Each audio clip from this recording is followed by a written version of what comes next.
This is Transformers Reveal the Shield Deluxe Class Special Ops Jazz. And it is, obviously, and for all intents and purposes, the epitomized G1 homage to one of the best Autobots in the G1 cartoon back in the 80s. And I absolutely love this figure. When I was a kid, I always wanted a Jazz figure. Never got it. Too expensive, grades weren't high enough, whatever. When I was older, Takara re-released it. I just outgrew the G1 toys after seeing the generations of classics, universe figures. They were way better by a mile. And I've always believed that these figures have come a long way from the G1 figures, and they are by far leaps and bounds way better than the G1 figures that I've come to know. And I have no regrets on getting it. Although, you know, if I still see the old G1 Jazz in a very tempting price, I might actually go ahead and get it just so I could pair it with this guy. So anyway, very excited to have this figure. He is part of Wave 1 of the new Reveal the Shield toy line from subline of the Transformers. It is really just an extension of the Hunt for the Decepticons, which is really just an extension of the Revenge of the Fallen. And what's interesting is that Hasbro has now combined their their generations with their movie line, and I've called it Reveal the Shield. As you can see, Reveal the Shield. And here is the rest of the packaging. It says, press to reveal Autobot or Decepticon allegiance, even in the wrong place. There's no symbol there. The symbol is right here. And it's not even press. It should be rub. Or just put your finger on it, not press. Anyway, but whatever.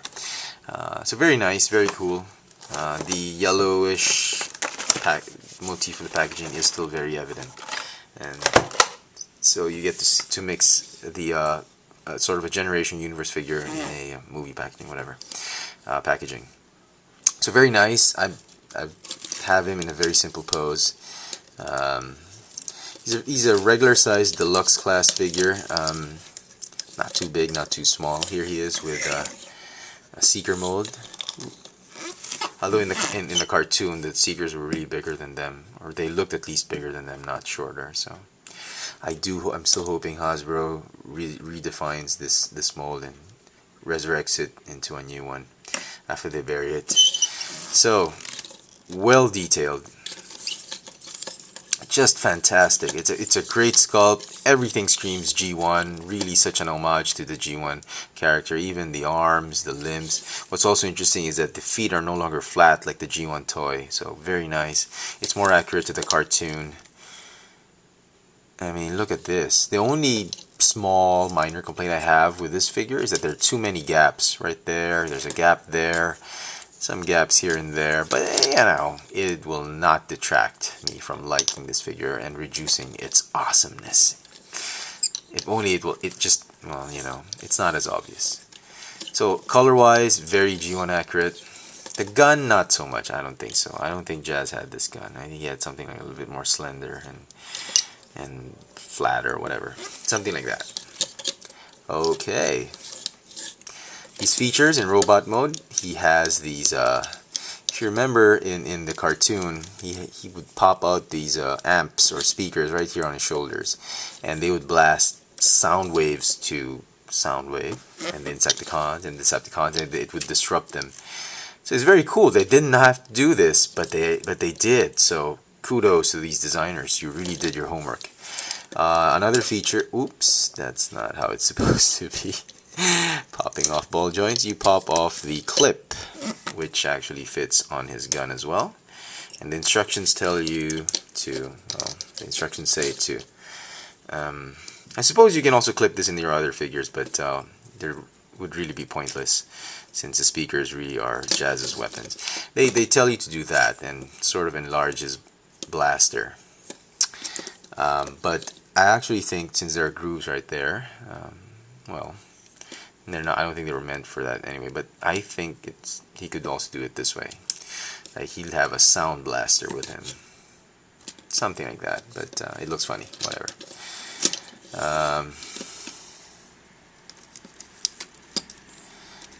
Okay. Alright, we're gonna pop it right back in, and get him ready to be transformed.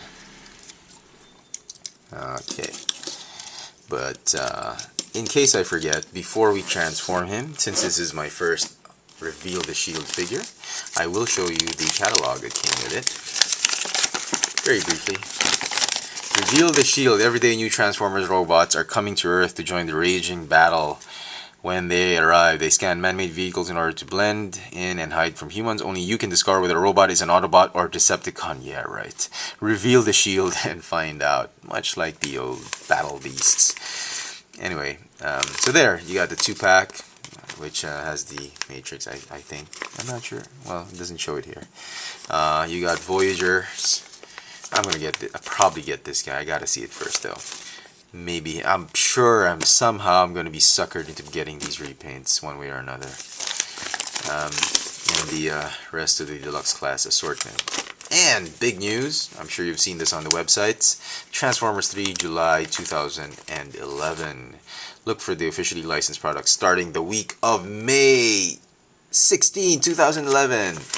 Great. Just wonderful. Enough time to save up for that date. So that's that. Transforming him, what you want to do is I'm going to go ahead and remove the gun. The gun transforms like so, and it will store neatly underneath his chest. I suppose you can also store it that way in robot mode. Okay. Then do a little bit of automorph. As you fold up the chest, the head folds down. Very nice. I was really beginning to miss the old automorph. Just line up the windshield and the back panel. Then this is a little bit tricky. Do this and this. Fold up and rotate backwards.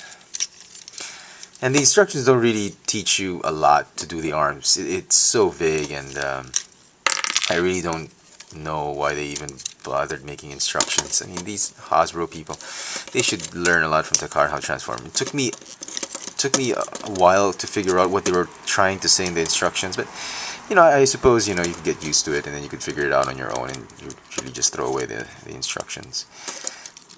Anyway, he's not fitting somehow. Anyway, there we go. Okay, and then just come on now.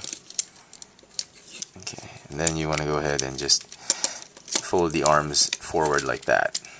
They sort of skew to the sides, but that's fine. It's all well and good. Make sure they're just aligned properly so that the wheels are going to roll. Okay. All right.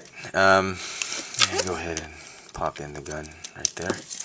And then off to the feet. Go ahead and fold it up. Fold it up like so.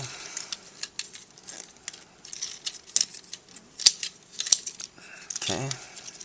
Go ahead and join the feet together. Like that. And then, oh, what did I do? Just fold it up and tuck it under like that. Come on. Oh, come on.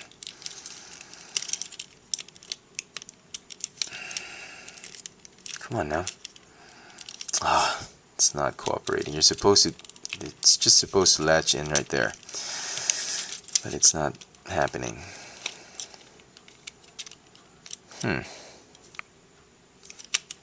Okay, well, we'll figure it out. Let me just line it up. And fold the doors in. Okay, come on. It wasn't as hard during practice. I don't understand why it's not. Anyway. Okay, there you go. A little bit tough, but put a little bit of elbow grease and it'll transform him.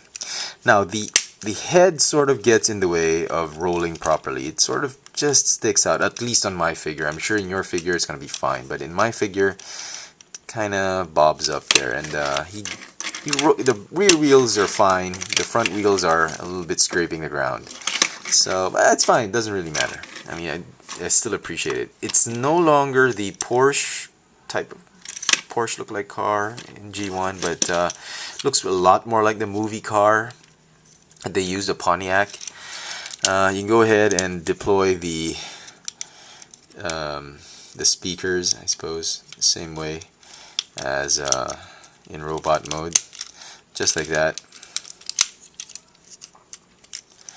So very cool. I mean, this is very, very Canon. I mean, oh, there I go again, popping off these speakers. It's like an interesting tribute to the, oh come on, to the old G1 episodes where he just blasts. He used the sound waves, the hot licks, the licks of the guitar licks, to just really disrupt their opponents. And I think it was the Insecticons or something, whatever. I can't remember, but it was pretty cool. And when I was a kid, like, oh my goodness, speakers pop out of a car. So very nice, very cool. I'm gonna leave it like that. Size comparison, he is a little bit smaller than a usual deluxe. No, not quite, just a tad bit smaller. I thought he was way smaller, just a little bit, not too much. He looks petite. Well, maybe petite for now. So there you have Special Ops Jazz from the new Transformers Reveal the Shield subline. If you're in Manila and you're wondering where I got him, as always, I got him from our toys at V Mall in Green Hills Shopping Center. So if you're in Manila, you're having trouble looking for this guy, you might want to try our toys at the second level of V Mall. So there you go. I hope this video has been very insightful to some of you. I'm sure a lot of you are looking forward to this figure. If you can find it on retail or at our toys, by all means, highly recommended figure. Thanks for watching.